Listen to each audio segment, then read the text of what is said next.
Hi everyone, मेरा नाम है ईशा अग्रवाल और मैं आप लोगों को सुनाती हूँ कहानियाँ।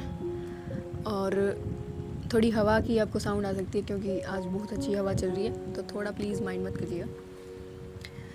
अब हम सुन रहे थे नज़ाकत, ईशान और स्वरा की कहानी। लास्ट एपिसोड में आपने देखा कि कैसे ईशान और स्वरा छत पर मिले थे, कैसे उन दोनों के बीच में शब्दों से कम और आंखों के बीच में ज़्यादा बातें हुई थी। अब उसके बाद जब ईशान से और स्वरा की ऐसी बात हो जाती है, इस सीन को यहीं ख़त्म करते हैं और अलग सीन पे आते हैं। अब ये सब होने के बाद आकाश, जो ईशान से बात करने के बाद ऑफिस में आया था किस काम के लिए, उसका कुछ काम था, उसके लिए वो आया था। अब वो जा रहा था, जब उसे जाते हुए माहिरा ने देखा। माहिरा आकाश को देखती है और कुछ सोचती है। अब वो कुछ सोचती है, वो तो हमें अभी पता चलेगा कि क्या सोच रही थी। वो माहिरा सोचती है और वो इधर उधर देख के कि कोई उसे देख ना ले, ये सोचते हुए वो आकाश को अपनी ओर देखने के लिए इशारा करती है। अब हमारी आईसाइट तो 180 डिग्री होती है ना, तो अगर कोई मूवमेंट होएगी तो हमारी आंखें, हमारी नज़रें ऑटोमेटिक उस तरफ जाएगी। आकाश के साथ भी कुछ ऐसा ही हुआ। जब माहिरा ने उसकी तरफ ऐसे मूवमेंट किया, इशारा किया, तो आकाश की नज़रें भी उसकी तरफ गई। आकाश ने उसकी तरफ देखा। आज आकाश के साथ सीमा नहीं थी, तो सीमा ऑफिस में ही थी, तो आज आकाश अकेला ही जा रहा था। तो आकाश ने माहिरा को देखा। माहिरा आकाश को कुछ इशारा कर रही थी। अब आकाश को कुछ समझ में नहीं आया। आकाश एक बार तो अपने पीछे मुड़ कर देखता है, फिर उस माहिरा की तरफ दोबारा मुड़ कर देखता है, तो माहिरा उसकी ओर ही इशारा कर रही थी उंगली से कि भाई हाँ, तुम्हें ही कह रही हूँ। और आकाश अपनी तरफ ही उंगली पॉइंट आउट करते हुए मतलब इशारे में कहता है कि क्या मैं? और माहिरा हाँ में अपना सर हिलाती है कि हाँ तुम ही। तो आकाश अपनी दोनों आईब्रो उठाकर ऐसे इशारे में ही सवाल पूछता है कि क्या? और माहिरा फिर उसका जवाब देते हुए कहती है कि अपनी गर्दन हिलाते हुए, बात करनी है, साइड में आओ। मतलब माहिरा का मतलब ऐसा था कि साइड में आओ। और आकाश को कुछ समझ में नहीं आता, लेकिन वो बार बार गर्दन अपनी ऐसे, माहिरा क्या करती है, उसको कुछ समझ में नहीं आता, तो एक बार अपने माथे पे एकदम फोरहेड पे हाथ मारते हुए कहती है कि हे भगवान, किस पागल इंसान से बात कर रही हूँ मैं, वो भी इशारे में। लेकिन जैसे जैसे करके वो हाथ का इशारा करके उधर आकाश को एक कोने में बुलाती है, उसके कुछ बात करनी थी शायद। तो आकाश वहाँ चला जाता है। माहिरा भी अपने आसपास देखती है कि कोई उसे देख तो नहीं रहा है, कोई उसे नोटिस तो नहीं कर रहा है। माहिरा भी मौके का फ़ायदा उठाकर आकाश के साथ में वहाँ जाती है। अब माहिरा कुछ बोले उससे पहले ही आकाश बोलता है, ये कैसे कैसे इशारे कर रही थी तुम मुझे? देखो अपनी हद में रहो। कोई हैंडसम लड़का देखा नहीं कि पीछे ही पड़ गई तुम तो? क्या तुम्हारे घर में कोई भाई नहीं है क्या ऐसे? आकाश की बातें सुनकर माहिरा को जैसे सर ही चकरा गया हो कि ये कैसी नौटंकी भरी बातें कर रहा था आकाश। अब आकाश का मैं आपको सीन बता दूं कि आकाश कोई ऐसा वैसा नहीं था। आकाश एक लॉ फर्म का सीईओ था भाई, एक लॉयर था बहुत बड़ा। अच्छे क्रिमिनल्स को उसने धूल चटाई है, लेकिन यहाँ पर इतना चाइल्डिश बिहेव कर रहा था। दरअसल उस रात को जो वो ड्रंक वाली रात हुई थी, उसके बाद से इन दोनों कपल्स के बीच में शायद कुछ बदल गया था। आकाश चाहकर भी अपना वो वाला सीईओ वाला मोड़ माहिरा के सामने ऑन कर ही नहीं पाता था, और माहिरा भी समझ ही नहीं पाती थी कि ये सामने वाला बंदा और कोई नहीं, उसी का ही बॉस है। लेकिन ये इन दोनों का कुछ अलग ही चल रहा था। इन दोनों को समझ में नहीं आता कि इनके बीच में बॉस और एम्प्लॉय का रिश्ता है, लेकिन ये इनका कुछ अलग ही सीन चल रहा था और ये इस बात को रियलाइज़ भी नहीं कर पा रहे थे। और यहाँ पर सेम ईशान और स्वरा के साथ भी था। तो अब आकाश की बात सुनकर माहिरा कहती है, श्श, माना कि आप मेरे बॉस हैं, लेकिन क्या आप कुछ भी बोलेंगे? ऐसे कुछ भी बोले जा रहे हैं आप तो? भाई है मेरे घर, ठीक है ना? और ऐसी भी कोई बात नहीं। तो आकाश कहता है, हाँ तो साफ साफ ही तो कह सकती हो, इशारे करने की क्या ज़रूरत है? माहिरा कहती है, हे भगवान, अपने माथे पर फिर से हाथ लगा के, हे भगवान, ओके आई एम सॉरी, ठीक है। और वो मन ही मन में कहती है, कोई विक्टिम कार्ड खेलना तो इन लड़कों से सीखे।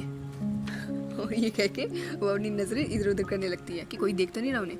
आकाश उसे कुछ प्रॉपर बात तो नहीं सुनती, लेकिन फिर वो कहता है, क्या कहा तुमने कुछ कहा ना अभी? माहिरा कहती है, कुछ नहीं। टोन तो उसकी बॉस वाली नहीं थी, बट स्टिल माहिरा के लिए शायद अलाउड था ये। अब आकाश कहता है हाँ तो बोलो क्या कहना था तुम्हें। माहिरा कहती है, माहिरा फिर कहती है क्या आप अपने दोस्त ईशान से प्यार करती हैं। माहिरा कैसी बात पूछ रही थी आकाश से। आकाश उसकी तो मानो जैसे सिट्टी पिट्टी गुल होगी हो। ये कैसा सवाल पूछ लिया था माहिरा ने उससे। माहिरा आकाश एकदम हकलाते हुए बोलता है ये क्या बकवास कर रही हो तुम्हें लगता है मैं हो। और ये कहकर वो अपने फेस के ऊपर हाथ रखता है। तुमने मेरे बारे में ऐसा सोच भी कैसे लिया। तुम्हें क्या मैं ऐसा, हे भगवान। और वो इधर उधर देखने लगता है। वो पता नहीं मन में क्या सोच रहा था कि वो मन में सोचता है कि इससे मैं ऐसा लगता हूँ। माहिरा अपनी बात करते हुए कहती है बताइए आकाश सर क्या आप ईशान सर से प्यार करते हैं। ईशान से प्यार करते हैं जैसे मैं अपनी रूह से करती हूँ। आकाश थोड़ा ऑफेंड होते हुए तुम बोल क्या रही हो। क्या खाया तुमने आज, बताओ क्या खाया तुमने आज। कुछ पी भी लिया ना तुमने। मत किया करो, मैं कह रहा हूँ मत किया करो, सस्ता नशा मत किया करो। बताओ ब्रांड का नाम बताओ तुम मुझे। ब्रांड का नाम बताऊँ तुझे आज ही उसे सू कर दूंगा मैं। इतनी सस्ती दवाइयाँ बनाने के लिए कौन बोलता है उन्हें। माहिरा तीसरी बार अपने सर पर हाथ लगाकर बोलती है अरे मेरा मतलब जैसे मैं रूह से सिस्टर्स वाला प्यार करती हूँ, क्या आप ईशान से ब्रो कोड वाला प्यार करते हैं, ब्रदरहुड वाला यू मीन। और वैसे भी अगर वो आप लोग वो वाला आप जैसा प्यार समझ रहे अगर वैसा भी होता तो भी उसमें क्या प्रॉब्लम थी। हाँ प्यार तो प्यार होता है। अब आकाश के पास इस बात का कोई जवाब नहीं था। वो कहता है हाँ वो बात भी ठीक है लेकिन तुम क्यों पूछ रही हो। और रही बात ईशान की और मेरी, तो ईशान मेरी जान है। तुम्हारा और मिस तलवार का तो मुझे पता नहीं लेकिन ईशान मेरी जान ज़रूर है। तो माहिरा अपनी बात आगे करते हुए कहती है और वैसे आकाश पूछता है कि वैसे तुम क्यों पूछ रहे हो ये सब। माहिरा कहती है क्योंकि मैं अपनी रूह को हमेशा खुश देखना चाहती हूँ। मैंने देखा है कि कैसे रूह की आंखें 2 सेकंड से ज़्यादा ईशान पर ठहर जाती हैं। वो रूह जो कभी किसी से 2 मिनट गुस्सा हुए बात भी नहीं कर पाती थी, आज वो रूह ईशान को देखकर जैसे खोई जाती है। मैंने देखा है रूह को, नोटिस किया उसे। पहले जब से ईशान आया है तब से रूह थोड़ी बदल गई है। थोड़ी हमेशा सॉफ्ट तो वो हमेशा से ही थी लेकिन अब थोड़ी ज़्यादा सॉफ्ट हो गई है। और मुझे मेरी ये वाली रूह ज़्यादा पसंद आ रही है। इसीलिए मैं आपसे कह रही हूँ। और मैं बताती हूँ आपको कि मैं चाहती हूँ कि ईशान और स्वरा ये दोनों एक हो जाएं और इस काम में मुझे आपकी मदद चाहिए। आकाश कहता है पागल हो क्या तुम्हें लगता है मैं आकाश ओब्रोइज लॉ फर्म का सीईओ मैच मेकिंग करवाता फिरूंगा। नो वे। माहिरा कहती है तो क्या लगता है आपको मैंने भी पार्ट टाइम जॉब में मैरिज ब्यूरो नहीं खोल रखा है। वो तो मैं अपनी रूह को खुश देखना चाहती हूँ। क्या आप नहीं चाहते कि आपका ईशान भी खुश रहे। देख लो रूह जैसा ऑफर हर किसी को नहीं मिलता। आकाश सोच में पड़ जाता है। देखा तो आकाश ने भी था, नोटिस तो उसने भी किया ही था कि कैसे ईशान भी स्वरा को एक बार देखता तो अपनी नज़रें हटा ही नहीं पाता। जानता तो वो भी था ही पर कुछ कह नहीं पाता। वो भी इस बात को समझ रहा था और वो भी ये तो आज माहिरा ने बोल दिया लेकिन वो भी इस बारे में कुछ ना कुछ तो करने ही वाला था। ये तो अच्छा हुआ माहिरा ने आज बोल दिया। आकाश कुछ नहीं कह पाता। माहिरा अपनी बात आगे करती हुए कहती है तो क्या कहते हैं हम साथ देंगे मेरा। ये कहकर माहिरा एक छोटी सी स्माइल करती है आकाश की तरफ। आकाश सोच में तो पड़ा ही था। अब उस सोच में वो एक बार माहिरा की तरफ देखता है। वो देखता है उसकी आंखों की वो इनोसेंस और जब वो बोलती है कि साथ देंगे मेरा तो आकाश को कुछ फील होता है, कुछ अलग सा फील होता है। उसकी माहिरा की आंखों में इनोसेंस साफ झलक रही थी। अपनी बहन के लिए वो किस तरह से उतावली हुई जा रही थी अपनी बहन को खुश करने के लिए। ये आकाश साफ समझ में पा रहा था। उसको ये भी समझ में आ रहा था कि माहिरा के लिए उसकी फैमिली कितनी इम्पोर्टेंट है। आकाश समझ पा रहा था। आकाश कहता है ना बोलने का ऑप्शन है? माहिरा हंसते हुए, एक जैसे कि उसने कोई जंगी जीत ली हो, वो अपना सर ना मिलाते, बिल्कुल नहीं। और अपनी बात हंसते हुए, एकदम किसी बच्चे की तरह जैसे उसे लॉलीपॉप मिल गई हो वैसे हंसते हुए कहती है, तो इसका मतलब आप मेरा साथ दे रहे हैं, है ना? गुड, अब होगा असली मिशन शुरू। और ये कहकर वो कहीं दूर देखने लगती है और स्माइल करने लगती है। और आकाश वो तो माहिरा को ही देख रहा था। पता नहीं क्यों उसका दिल थोड़ा धड़क रहा था, मतलब धड़कता तो हमेशा से ही है ऑब्वियसली, थोड़ा ज़्यादा धड़क रहा था। ब्यूटीफुल, गुड, हॉट, ये सब तो सबने लड़कियों के लिए बारे में बोला था, लेकिन माहिरा शायद वो पहली लड़की थी जो आकाश को क्यूट लगी थी। क्यूट भी अपने आप में एक अलग ही किस्म का कॉम्प्लीमेंट है। काफ़ी लोग इसे कॉम्प्लीमेंट नहीं समझते, लेकिन मुझे लगता है कि हॉट, ब्यूटीफुल, इन सब से ज़्यादा तो एक अच्छा कॉम्प्लीमेंट कोई दे सकता है तो वो ये बोल सकता है कि वो क्यूट है ना? और माहिरा के लिए, आकाश के लिए माहिरा कुछ वैसी ही थी। उसको माहिरा क्यूट लगती थी बहुत ज़्यादा। अब इन दोनों के बीच में यही चलता है और नंबर्स एक्सचेंज हो जाते हैं। भाई नंबर्स एक्सचेंज करने की ज़रूरत थी, इन दोनों को प्लानिंग और प्लॉटिंग भी तो करनी थी कि कैसे क्या होंगे, उसके लिए कोऑर्डिनेशन की भी ज़रूरत थी। और वहाँ से आकाश से बात करके माहिरा चली जाती है। आकाश 2 मिनट तो उस फ़ोन नंबर को देखता है, फिर अपने आप फेस के ऊपर स्माइल आकर और चला जाता है वहाँ से। तो यहाँ पर ये होता है और इसी तरह वो दिन पूरा हो जाता है। सब अपने अपने घर में थे, सब अपने अपने घर में थे। आकाश, माहिरा, ईशान, स्वरा, सब कुछ ना कुछ सोच रहे थे। स्वरा कुछ सोच रही थी तो ईशान कुछ सोच रहा था, आकाश कुछ सोच रहा था तो माहिरा कुछ प्लानिंग कर रही थी। सब ऐसे ही सोच रहे थे और इसी तरह ये सो जाते हैं। और यहाँ अग्रवाल हाउस में, अग्रवाल हाउस के स्टडी रूम में मिस्टर सिन्हा मीरा अग्रवाल से कहते हैं, मैम आप सही थी। एक ईशान बाबा ने आकाश बाबा की मदद से कंपनी के पिछले 20 साल के पुराने रिकॉर्ड्स निकलवा लिए हैं, लेकिन अब तक उनके हाथ में कुछ नहीं लगा है। मीरा अग्रवाल 2 मिनट का साइलेंस करते हुए उसके बाद बोलती है, तो चिंगारी धीरे धीरे बड़ी हो रही है, अच्छा है।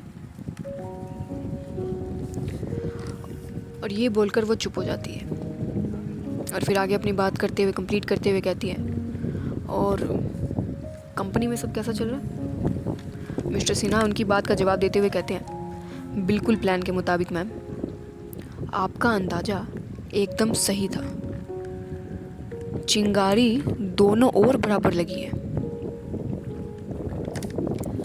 अब ये बात का मतलब क्या था ये तो दोनों समझ पा रहे थे। अब आपको जितना समझ में आए तो आप भी समझ लो। मीरा फिर से वही, मीरा जी, मीरा अग्रवाल जी, वो फिर से एक साइलेंस करती हैं। एक तो इनको पता नहीं क्यों डायलॉग बोलने में इतना धीरे धीरे क्यों बोल रही हैं ये। वो बोलती हैं, वो कहती हैं,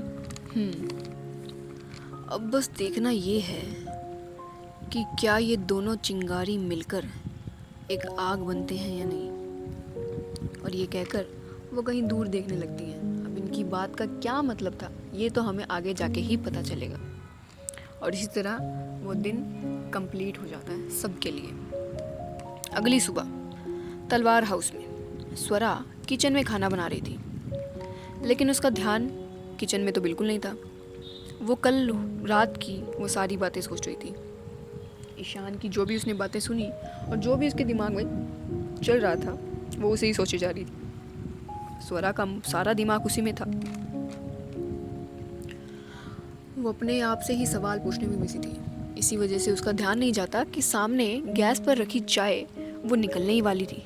वो निकलती इतनी देर में ही सुनैना जी आती हैं और उस फटाफट गैस बंद कर देती हैं। और वो माहिरा स्वरा की तरफ मुड़ते हुए कहती हैं और पूछती हैं, क्या हुआ स्वरा, कहाँ खो गई हो?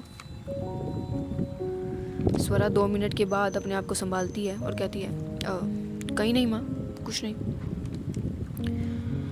सुनैना जी पूछती हैं, उनके स्वरा के कंधे पर हाथ रख के, उनके सर पे हाथ रख के पूछती हैं, सब ठीक तो है ना? स्वरा एक स्माइल के साथ, एक फेक स्माइल के साथ, शायद सुनैना जी भी स्माइल को, इस फेक स्माइल को पहचानती थी, वो फेक स्माइल के साथ कहती है, कुछ नहीं हुआ है माँ, आप जाइए बैठिए, मैं लाती हूँ नाश्ता। सुनैना जी सब जानती थी, काफ़ी एक्सपीरियंस थी वो भी, ऐसी फेक स्माइल तो उन्होंने बहुत देखी थी, और अपने बच्चे के फेक स्माइल को नहीं पहचानेंगी वो सब पहचान रही थी, लेकिन वो कुछ कह नहीं पाती, शायद उनके पास कुछ कहने के लिए था ही नहीं, चाह कर भी वो इस मामले में कुछ कर नहीं पाती थी। और वो हाँ में अपना सर हिलाकर धीरे से जाती हैं, गेट पर एक बार फिर से दोबारा मुड़कर स्वरा की ओर देखती हैं, लेकिन फिर बाहर चली जाती हैं। अब यहाँ टेबल पर सब नाश्ता कर रहे थे। वैसे तो अगर दिल्ली का सीन बताएं तो यहाँ पर केओस मचा रहता था, शांति नाम की चीज़ नहीं थी तलवारा उसमें। किसकी वजह से? ऑफ कोर्स वंश और माहिरा की वजह से। लेकिन आज का माहौल कुछ अलग था। आज वंश हमेशा से बिल्कुल चुप बैठा था, अपना चुपचाप नाश्ता कर रहा था। माहिरा तो माहिरा थी। माहिरा थोड़ा सा वंश की तरफ खिसकते हुए कहती है, अपना नाश्ता करते हुए कहती है, क्या बात वंशु, आज तो बड़ा चुप है, गर्लफ्रेंड से लड़ाई हुई है क्या? वंशु उसकी तरफ एक तरफ देखता है, लेकिन फिर से अपना वही नाश्ता करते हुए, जैसे उसको पता है कि ये तो इनका ही रोज़ का सीन है, वो ज़्यादा इंपॉर्टेंस नहीं देख कर कहता है, माही दी प्लीज़, आज नहीं ना, आज मूड नहीं है। और ये कहकर वो फिर से अपना खाना खाने लगता है। माहिरा जो जॉयफुली चाइल्डिश अब तक मस्ती मजाक में उसकी तरफ देख रही थी, थोड़ी जेन्युइन लगते हुए, थोड़ी सॉफ्ट लगते हुए, थोड़ी मैच्योर, हाँ थोड़ा सा माहिरा के लिए scene out of the box वाली बात थी, लेकिन थोड़ा मैच्योर बनते हुए कहती है, क्या बात है, मेरा छोटा नर्वस भी होता है, मुझे तो आज ही पता चला। अब वो वंश की तरफ वंश के कंधे पर हाथ रखती है, उसे अपनी तरफ मोड़ती है और कहती है, अब थोड़ा और भी ज़्यादा सॉफ्ट होते हुए कहती है, देख वंशु, ये सिर्फ एक इंटरव्यू है, जॉब मिलना ना मिलना सब बात की बात है, लेकिन तू अपनी पूरी कोशिश करना, कोशिश में कमी मत आने देना। और जॉब का क्या है, ये नहीं तो कोई और सही, और वैसे भी अगर कंपनी ने तुझे सेलेक्ट नहीं किया तो ये कंपनी का लॉस है, तेरा नहीं, समझा? और हाँ, कुछ नहीं तो तू मेरा ड्राइवर तो बन ही जाएगा, सो चिल। हाँ। और ये कहकर माहिरा अपना नाश्ता फिर से कंटिन्यू करने लगती है। वंश जैसे उसे किसी ने ऑफेंड कर दिया हो। हाँ, आपका ड्राइवर? कभी नहीं। आपकी कार में कैसी प्लेलिस्ट बजती है, ऐसी प्लेलिस्ट में कोई कैसे ही कार चलाएगा? मैं आपका ड्राइवर कभी नहीं बन सकता। अगर मुझे कभी कैब ड्राइवर या किसी का ड्राइवर बनना भी हुआ ना, तो आपका तो मैं बिल्कुल नहीं बनूंगा। माहिरा जो अब तक मैच्योर बन रही थी, अपने उसी मोड़ में दोबारा आ जाती है। देख वंशु, मैं कुछ भी सुन सकती हूँ, कुछ भी, लेकिन मैं अपनी प्लेलिस्ट के बारे में कुछ नहीं सुनूंगी, ठीक है ना? और अगर किसी ने ढिंचक पूजा के बारे में कुछ बोला ना, तो मैं बता दे रही हूँ पहले ही, यहाँ पर रिवॉल्यूशन हो जाएगा यहाँ पर अभी।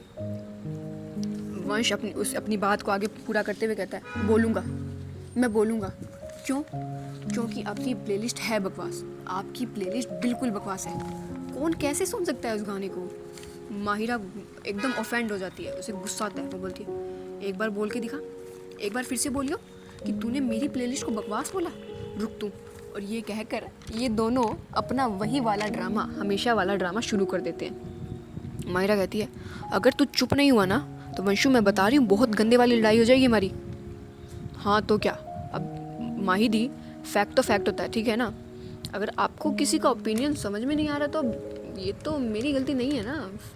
अब ये देखो, फैक्ट तो देखो, फैक्ट ही है। माहिरा जैसे उसको तो किसी ने पर्सनली ऑफेंड कर दिया हो। बिल्कुल ऑफेंड होते हुए वो दोनों आपस में लग जाते हैं। अब एक आवाज़ इन दोनों को रोकती है, गाइज स्टॉप इट। ये थी स्वरा की आवाज़। वो आगे कहती है, ग्रो अप प्लीज़। और वो वंश की तरफ मुड़कर कहती है, और वंश, तुम अपना 100% देना। जॉब मिले ना मिले, जॉब तुम्हारा गोल नहीं होना चाहिए। वंश अपनी बात करते हुए कहता है, बट दी, अब जो वंश पहले मायरा के साथ लड़ाई कर रहा था, अब उतना ही सॉफ्टली, एक क्यूटली बॉय की तरह बोलता है, बट दी, अगर सच में जॉब नहीं मिली तो मुझे भी आपकी और माही दी की तरह ही माँ का ख्याल रखना है, और जिस तरह आपने और माही दी ने मेरा ख्याल रखा है, उसी तरह मैं आप दोनों का ख्याल रखना चाहता हूँ। आप दोनों की रिस्पॉन्सिबिलिटी को शेयर करना चाहता हूँ, और अगर ये जॉब नहीं मिली तो ये सब कैसे होगा। वंश अपनी नर्वसनेस का प्रॉपर रीज़न बताता है। था तो वो भी छोटा ही, दोनों का छोटा भाई ही तो था, लेकिन अपनी बहनों का और अपनी फैमिली का वो सब कुछ जानता था। उसे बहुत चिंता रहती थी अपनी बहनों की, और वो चाहता था कि वो अपनी बहनों की रिस्पॉन्सिबिलिटी को शेयर करे। एक अच्छा भाई होने के नाते वंश के मन में ये ख्याल आया। माहिरा और स्वरा दोनों की आंखों में प्राउड वाली फीलिंग एकदम भर जाती है। दोनों वंश को लेकर काफ़ी प्राउड थे। उन्हें देखा जाए तो वंश को बड़ा सिर्फ सुनैना जी नहीं की, बल्कि स्वरा और माहिरा इन दोनों ने मिलकर किया था। इन तीनों ने मिलकर एक्चुअली वंश को बड़ा किया था, उसकी परवरिश की थी। आज उन्हें वंश को इस तरह इतनी मैच्योरिटी वाली बात करते हुए दोनों की आंखों में प्राउड बिल्कुल साफ दिख रहा था। तो वंश के एक तरफ माहिरा बैठती है और एक तरफ स्वरा बैठती है, और दोनों उसके दोनों तरफ के कंधे पर एक कंधे पर हाथ रखकर कहते हैं, माहिरा कहती है, देख रही है रू, हमारा वंश अब बड़ा हो गया है। स्वरा अपनी इसी स्माइल के साथ, हाँ ये तो बड़ा हो गया है, अब तू कब बड़ी होगी। माहिरा कहती है, अरे पहले मैं सोच रही थी, पता है, मैं पहले सोच रही थी कि थोड़ी बड़ी हो जाऊँ, थोड़ा तो मैच्योर बिहेव कर ही लूँ, क्या जाता है ना।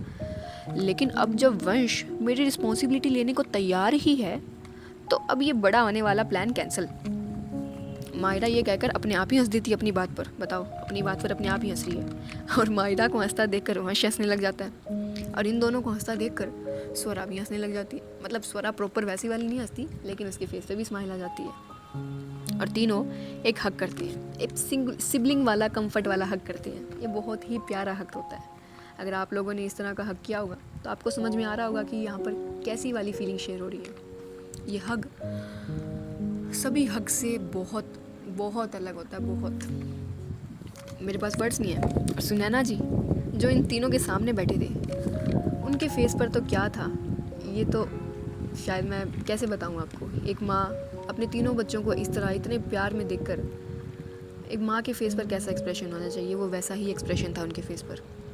उनके फेस पर एकदम 440 वोल्ट के बल्ब जैसी बिल्कुल इतनी चमकती हुई स्माइल थी। और वो भी थोड़ा ऐसे बोलते हुए कहती हैं, अरे तुम लोग मुझे तो भूल ही गए। और ये कहते हुए वो खुद ही वहाँ चली जाती है उनके हक को। और अब ये चारों मिलकर एक फैमिली हक करते हैं। वो तो सिबलिंग हक था, अब ये था एक फैमिली हक पूरा ऊपर।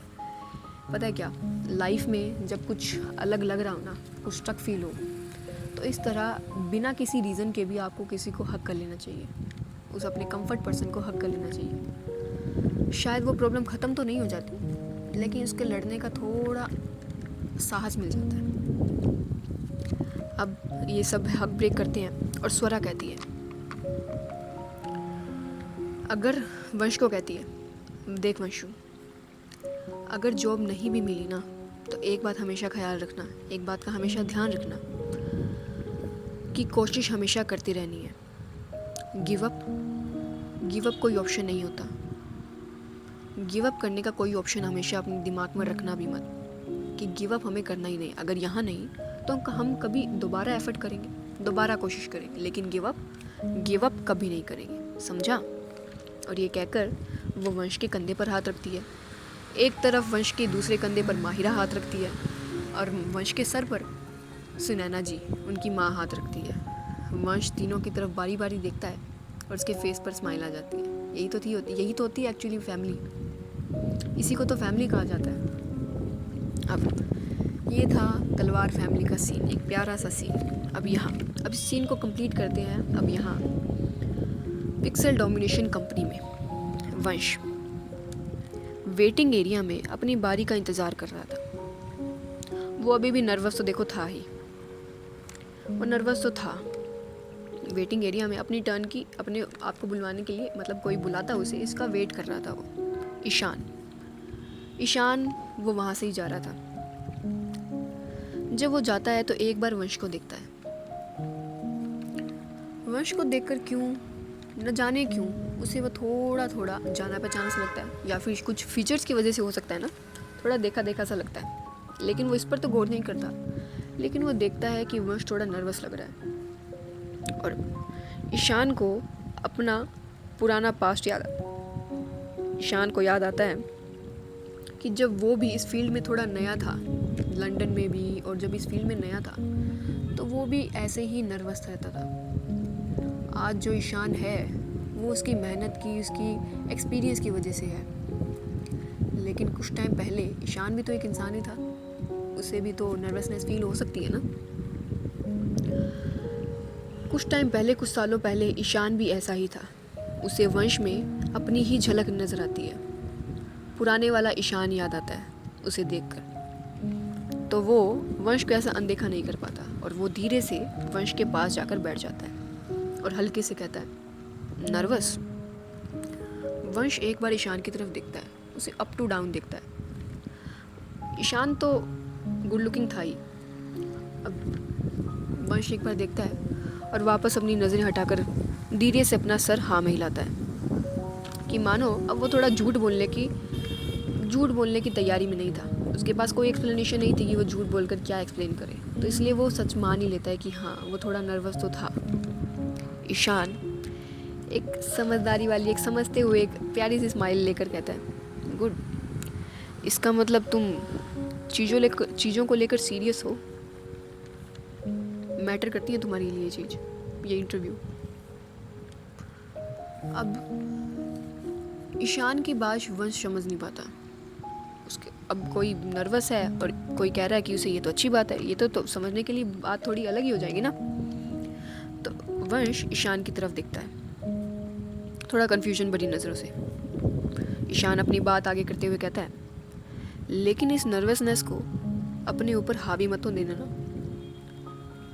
तुम्हारे अलावा और मेरे अलावा किसी को पता नहीं चलना चाहिए कि तुम नर्वस हो, ठीक है ना।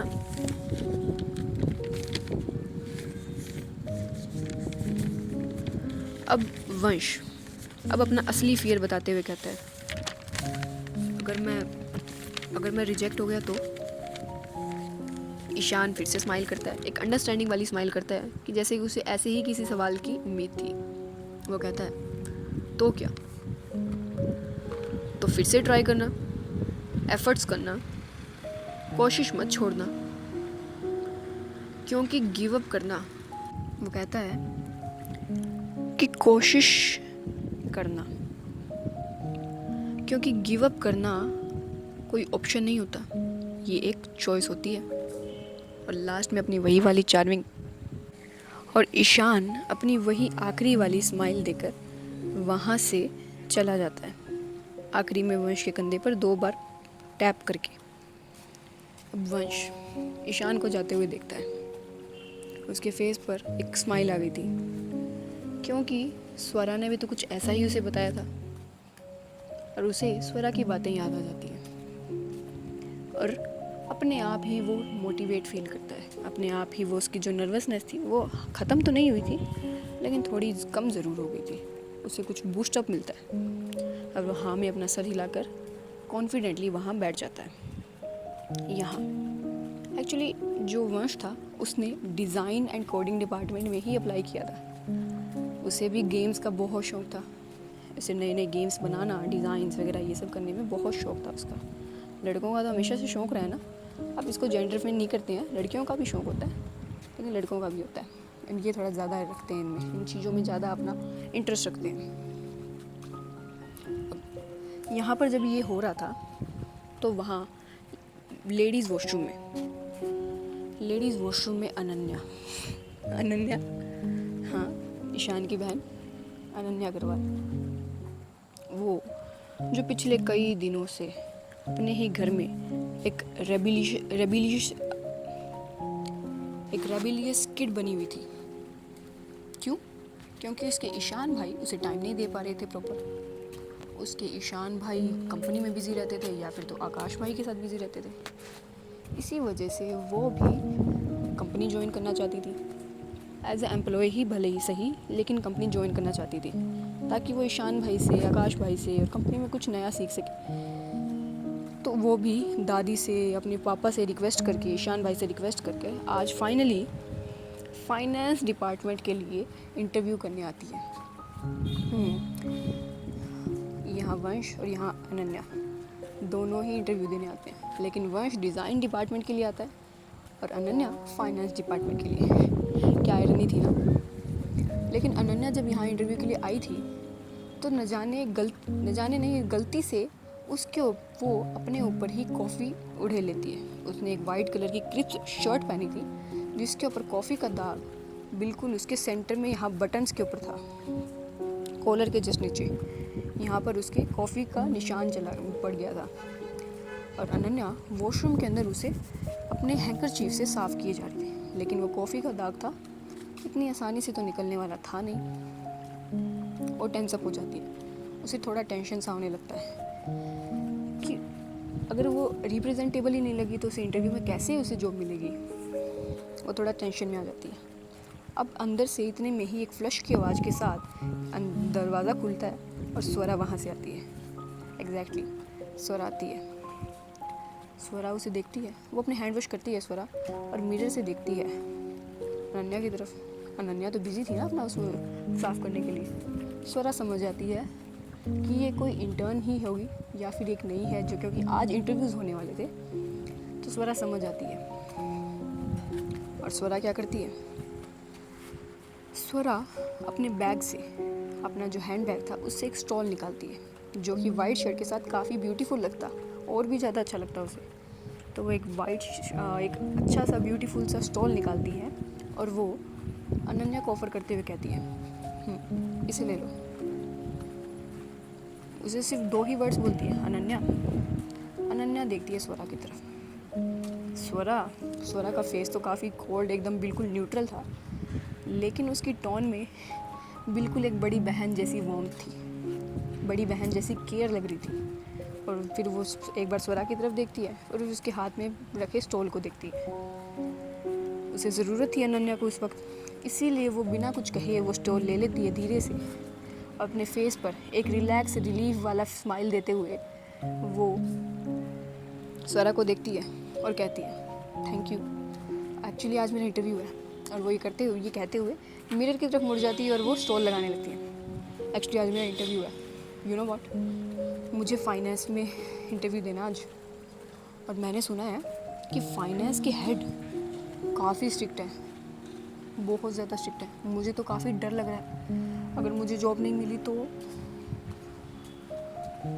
अब स्वरा तो ऑब्वियसली वंश को वहाँ पर मोटिवेट करके आई थी, और इसी तरह उसी के डिपार्टमेंट में उसी के बारे में कोई बोल रहा था, तो स्वरा के फेस पर अपने आप ही अपने बारे में सुनकर एक छोटी सी स्माइल आ जाती है। और वो बिना कुछ कहे आराम से बस एक छोटी सी बात कहती है, टेंशन मत लो, सब हो जाए। और ये कहकर वो अनन्या के कंधे पर हाथ रखकर वहाँ से चली जाती है। और यहाँ अनन्या एक बार स्वरा को देखती है और अपने फेस पर स्माइल आकर मन में सोचती है ये कितनी अच्छी है ना, इन्होंने कितनी मदद की मेरी, एक बार मेरा इंटरव्यू हो जाए फिर इन्हें थैंक यू ज़रूर कहूँगी। और ये कहकर वो अपना काम करने लगती है। यहाँ कैसी बात थी ना, वंश को वहाँ ईशान समझा रहा था और अनन्या को यहाँ स्वरा बता रही थी, समझा रही थी। कोइंसिडेंस पे कोइंसिडेंस, क्या ये कोइंसिडेंस ही थे सारे, या फिर डेस्टिनी सच में इन सबको आपस में बांधे जा रही थी। जैसे जैसे टाइम बीतता जा रहा था वैसे वैसे डेस्टिनी इन्हें अपने ही जाल में भुने जा रही थी, इन्हें और भी ज़्यादा कनेक्टेड किए जा रही थी। और अब ये फेट, ये डेस्टिनी इन्हें कहाँ लेके जाती है ये तो हम देखेंगे अगले एपिसोड में। तो आपको स्टोरी कैसी लग रही है प्लीज़ बताना, आप अपना फीडबैक ज़रूर दो यार। और कहीं भी कुछ भी गड़बड़ लग रही है, मुझे पता है, मुझे थोड़ा बोलने में थोड़ा इशू हो जाता है कि नाम इधर से उधर हो जाए। हाँ हाँ पता है मुझे, काम कर रही हूँ मैं इसके ऊपर, क्योंकि मैंने कभी ये सब किया नहीं ना, मेरे लिए फर्स्ट टाइम है ये सब। और आप सब लोग ऐसे ही सपोर्ट करते रहो। स्टोरी भी कैसे लग रही है प्लीज़ अपना फीडबैक ज़रूर देना, कमेंट ज़रूर करना। और थैंक यू, बाय।